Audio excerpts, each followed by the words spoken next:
So in the bottom left corner, under the ampersand, there's a list of menus. If you don't know where to find something, it's probably here.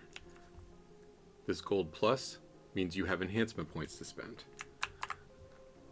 I did Control R to open up this window. You will always have a racial enhancement tree based on what race you picked, and then an option of 6 others. If you see this blue icon, it says you are ready to level. You have to seek out a trainer. In DDO, the game does not level for you. You will not auto level, you will need to go and find a trainer. You're going to want to join a guild. There's plenty of guilds on any server that are willing to take in new players. But the reason you want to join a guild, for reasons other than camaraderie, is the amenity bar. You can see that there are all sorts of buffs that you will get just for being part of a guild on the amenity bar. Higher level guilds tend to have all of these already. This one I wanted to point out, this one stands out. It gives you a 40% enhancement bonus to movement speed while in public areas. You can use hirelings. Hireling contract will last for an hour. In the market, you can get hirelings that range from level 4 to 30. And starting at level 21, you can even buy rogue hirelings for platinum. A good cleric hireling will follow you around and keep you alive. In addition to heals, you can use hirelings to do other things like pull levers, hold position, defend you. Level 1 hirelings are available in Korthos and the Borderlands, and you can get hirelings levels 2 and 3 in the harbor. You will want to have at least 1 rank in Tumble and 1 rank in Use Magic Device. You can always have more than 1 rank, but this will allow them to be used where otherwise you would not be able to. They would be impossible to use because you're not trained in them. So you need to train them at least 1 rank.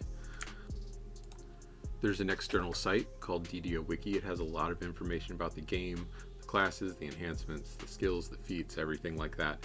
You can look up items and where they come from. There's also the DDO forums if you want a bunch of people's opinions on how the game should be played. You will not need to do every quest in the game. There is so much XP in the game at this point. You will end up skipping so much. So don't really worry about it. Like, do what you need to, but don't fret about getting everything done. So starting at level 3 in the market, you can start using potions. Potions just have a level requirement of level 3 before you can start using them. But there's a lot of options in here. I personally will always keep haste, remove curse, remove disease, lesser restoration, remove poison, and a little bit of a heal. Here in House K, Kundarak, there's a guild potion vendor. He has a slightly different list, and this list has things like rage, which is not on the other one, heroism. There's sometimes a small diamond next to your portrait. That's the daily dice. You can just click that. This is really just for fun. It's usually a very small bonus, but whatever you get. If you are free to play, you're going to want to come over to House Cannith and talk to the daily challenge token lady. She'll give you a universal challenge token. You can get 1 of these each day, and eventually just get a stack of these. You can use these to run the challenges in House Cannith. There is crafting in DDO. Unlike other games, crafting does not follow your level. It exists independent of your level because of the reincarnation process. You're never actually just always going up. You come back to 1 constantly.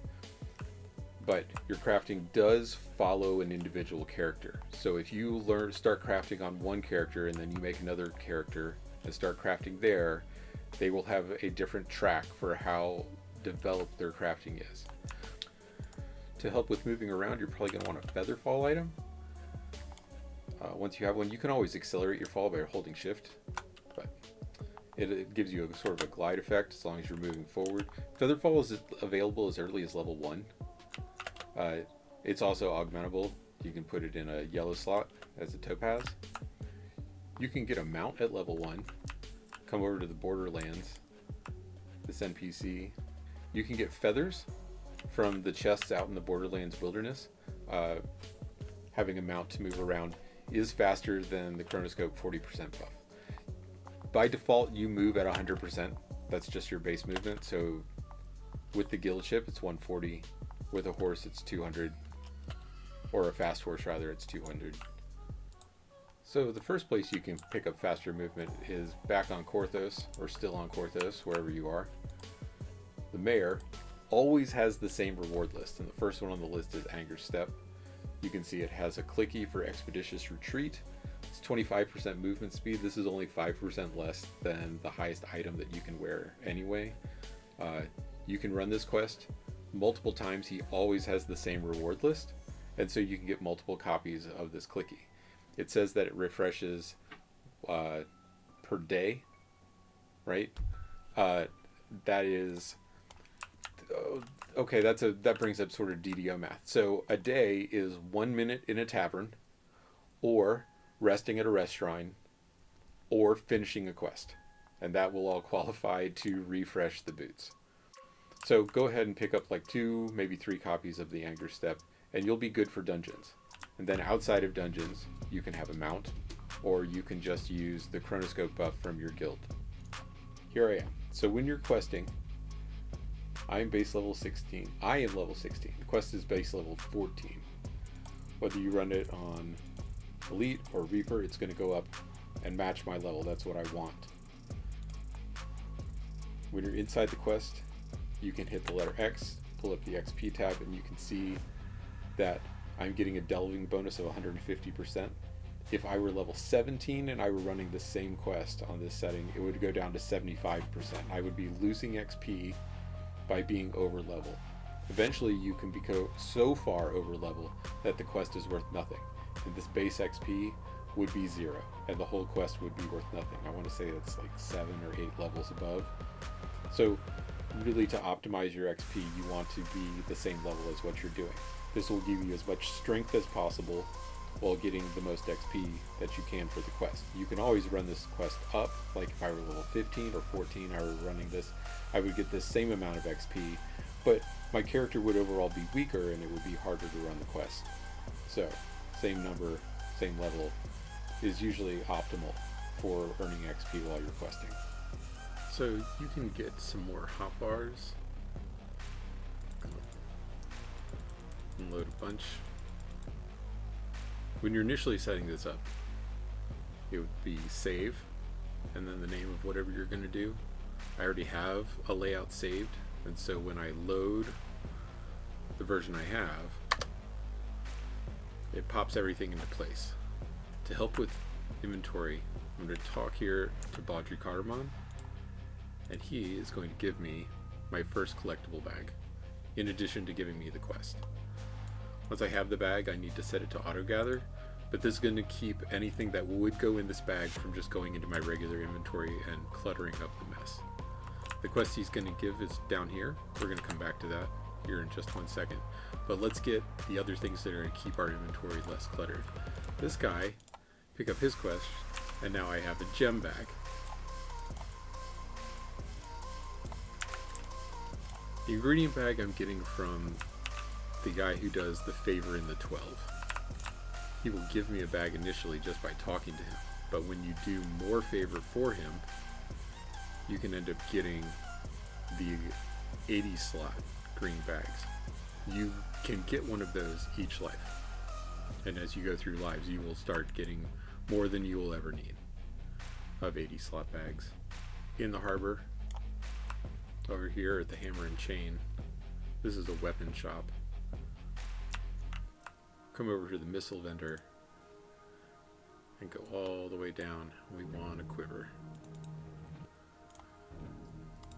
So you're going to pick up arrows as part of your loot, and we don't want them cluttering up our inventory, so we're going to just have those arrows and bolts go into the quiver. So in House Yarlin, go in the Erstwhile Emporium. This particular shop, at the bottom of their list of spell stuff are bags, and you can buy additional bags. You can see this one, each is exclusive, which means you can only have one in your inventory at a given time.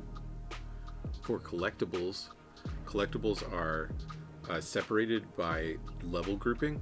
So if you are running quests between 5 and 10, you could pick up a bag here for that level, and then as soon as you start running content for 11 to 15, you could take that first bag and you can put it in the bank and then equip a second bag, and that will collect all your stuff from 11 to 15. And then once you start with level 16 content, you can come back and get another bag and repeat this process again at 21 and again at 26. There are bigger bags that exist. These are 80 slot bags. They are sort of rare drops you can get sometimes. I've gotten these off of end quest rewards. They were just on the list, and of course I took them. You can also buy these out of the store, the DDO store, but given that you can actually shuffle red bags from the vendor, I don't think that's 100% necessary. It's just a convenience. The other thing we want is probably an actual big bag. We can get a big bag, our first big bag, by focusing on getting Coin Lord favor. Once we're at 75, we can go to the marketplace, talk to Montague, and he will give us a fourth bag. And then at 150 favor, we can go back and talk to him again, and he will get us the option to purchase a fifth bag using in-game materials, a collapsed portable hull, and a small amount of platinum. The first 75 points of Coin Lord favor are going to get you another bag, and then at another 150, you're going to get the option to make another bag. You have to talk to the Coin Lord patron. I've already talked to him twice. He has me all set up to go make my second bag, go visit Ryo Silverbow in the harbor. I know that Ryo Silverbow is going to ask for a collapsed portable hull, which brings me to another source of favor, which is Arganesson. So the agents of Arganesson, I've gotten the first 75 from them from doing some giant hold. And with that first 75, I get this list, and on the list is always a collapsed portable hull, which I can then take into the harbor and make my second bag. It asks for 100,000 gold pieces. We're in a platinum economy. This is only 10,000 plat, which is very easy. So for bank space, you need to get House Kundarak favor, 75 and then 150. You talk to the Kundarak patron, and she will say, you are now eligible to buy more bank space. They don't just give it to you. They're a bank after all. You have to pay. They love their money. You would get a little bar up at the top for 2,000 for your first additional bank for another 20 spots, and then another 8,000 for another 20 spots on top of that. And you, first life character, free to play, this would bring you up to 60 bank spots. This is the shared bank. All of my characters can access this. This is the cash. This is everything that my character had on him when I reincarnated last. I just haven't pulled it out into my inventory yet. Let's look at how we can make some very easy money to start.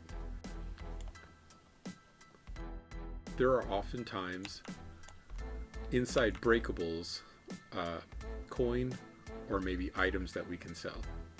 This first quest that we just picked up from Baudry Cardamon, come over here.